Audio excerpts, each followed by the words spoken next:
Hey y'all, welcome back to the channel. Monique Speaks and Reactions. Guys, I wanted to do a little montage on something called the smear campaign. In my previous video, I spoke about the young lady who actually accused 3 men of violating her sexually, but then years later recanted and said it wasn't true. And sometimes people do come forward and confess, but the majority of the time people will go to their graves or be wrong and strong or strong and wrong and continue to smear someone's name. You see, a smear is something that smears the character, the reputation, alienate someone, and maybe even causing people to step away from you or alienate you from your base or your peers, or to, smear your name, make you look bad, cause you harm. Ultimately, it is to cause you harm and to cause you pain. But let's see what some other people say about smear campaigns. And if you're gone through this, listen to this little montage and hopefully this will help you. Okay? Here we go. Campaigns. Basically, that's when a narcissist goes around telling secret truths or lies about you to others in order to get them to turn their backs on you or abuse you. Now, of course, you may want to defend yourself or tell your truth to people. But here's the truth. You're too late. You're coming in second with your story. You're erratic, probably emotional, and people usually make up their minds after hearing the first version of the story. Now, when it comes to spinning a narrative against a narcissist, you are an amateur boxer fighting Mike Tyson in his prime. You're new at this. They've been doing it their whole lives. It's not going to go down how you think it's going to go down. But allow me to give you a piece of advice if you're going through that.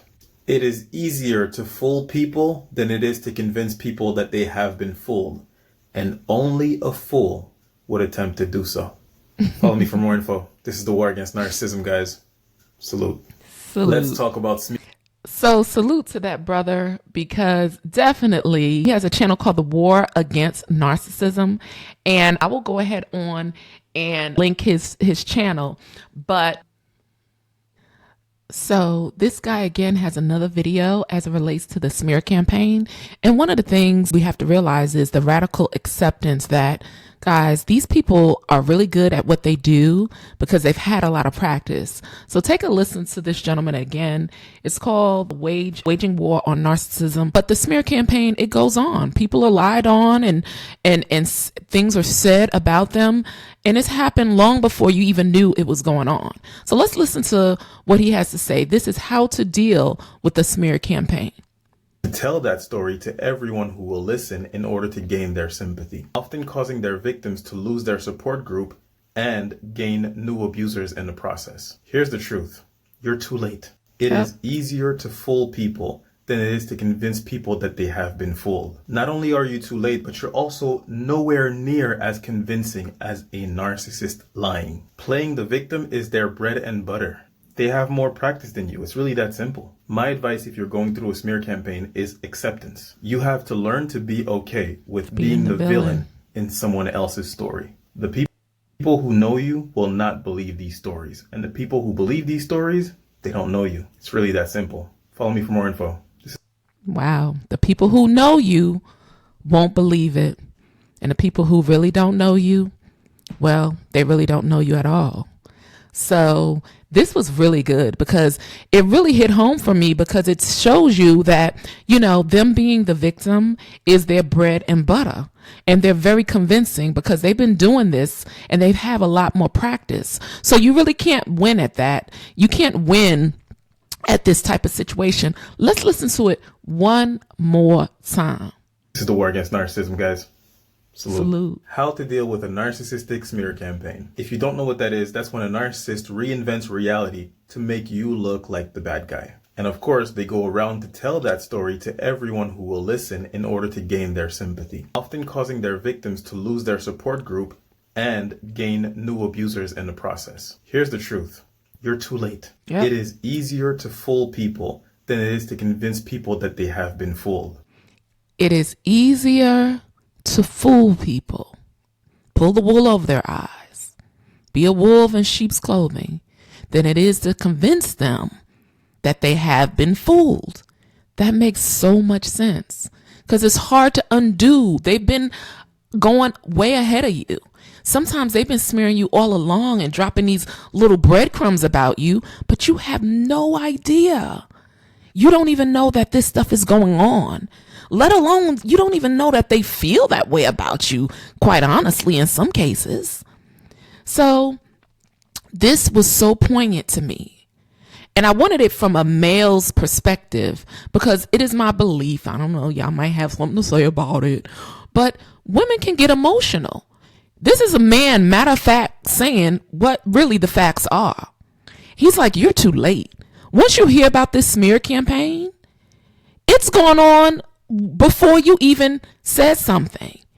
And it's just recently, if you're going through this, I know it's so hard to deal with because you're like, why are these people saying, and you want to go scream at the top of, Empire State Building and be like, it's not true.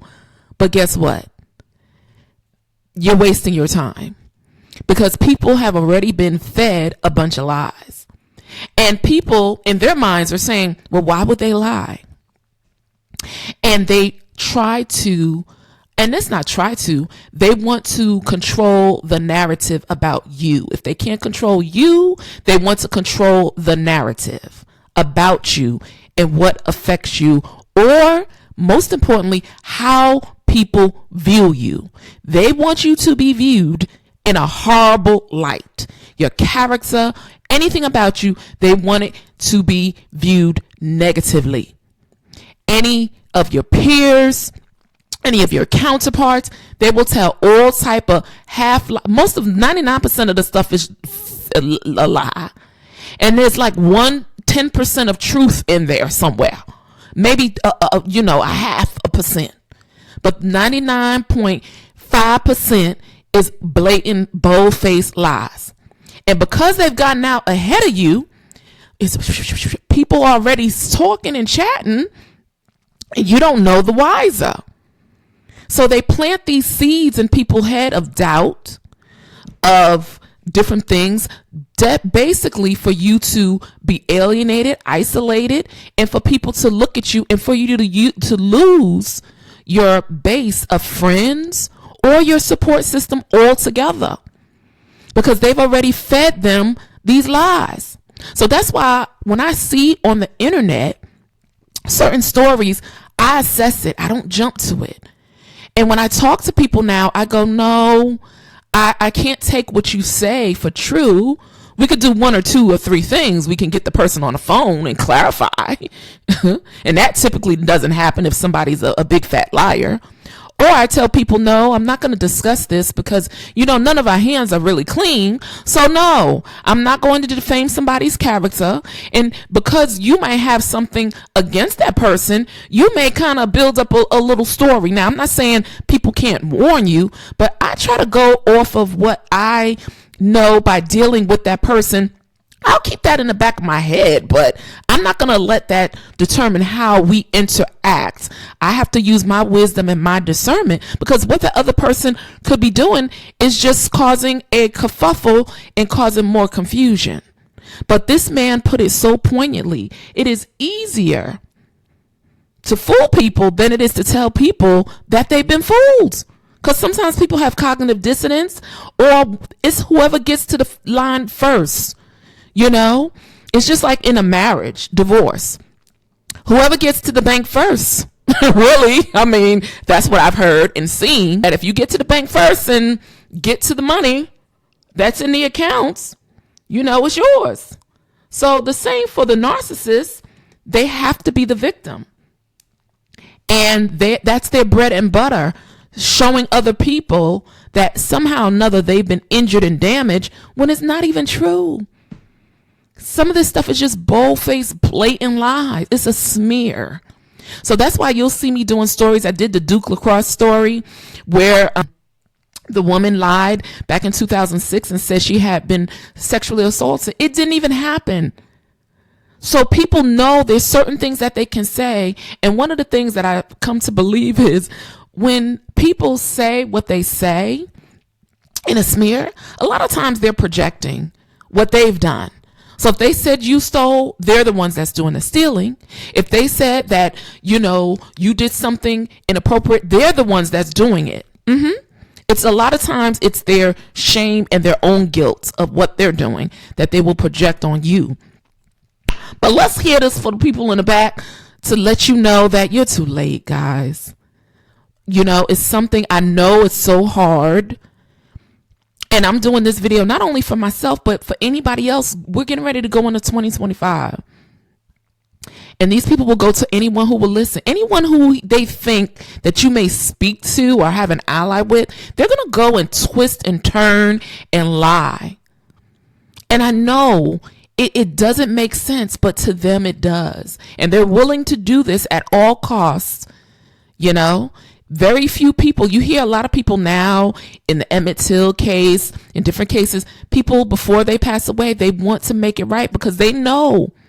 But when you look at these people who do this stuff, their lives are not good. It doesn't end up well for them. So, yeah, this is how you deal with this. Let's finish listening to what he has to say. Not only are you too late, but you're also nowhere near as convincing as a narcissist lying. Playing the victim is their bread and butter. They have more practice than you. It's really that simple. My advice if you're going through a smear campaign is acceptance. You have to learn to be okay with being the villain in someone else's story. The people who know you will not believe these stories. And the people who believe these stories, they don't know you. It's really that simple. Follow me for more info. This is the War Against Narcissism, guys. Salute, bruh. So this was the most poignant that I've seen it put. And I'll be doing some more stories on this. I don't like to get into the whole narcissism thing because sometimes you could just go down a rabbit hole. But a smear campaign is going to happen. Regardless of what you think or what you say, these people are going to do this. This is their ace in the hole. This is how they do it. And I'll upload some other videos regarding this same thing. But let me know what you think about this. Has this ever happened to you? Have you been in the middle of a smear campaign? Have you smeared somebody? Are you honest enough to say that? Because that rumors that it could be ruining their reputation. It could ruin their career. They can end up in jail, in prison. They can lose friends. They may have to leave a congregation just because of something you said, because you wanted to hurt this person to the core. You told big fat lies to smear them. But guys, acceptance. Accept that you're going to be the villain. It's that radical acceptance of things that frees you, that gives you the ability just to move forward. But let me know what y'all think about this. Peace. And I'm out.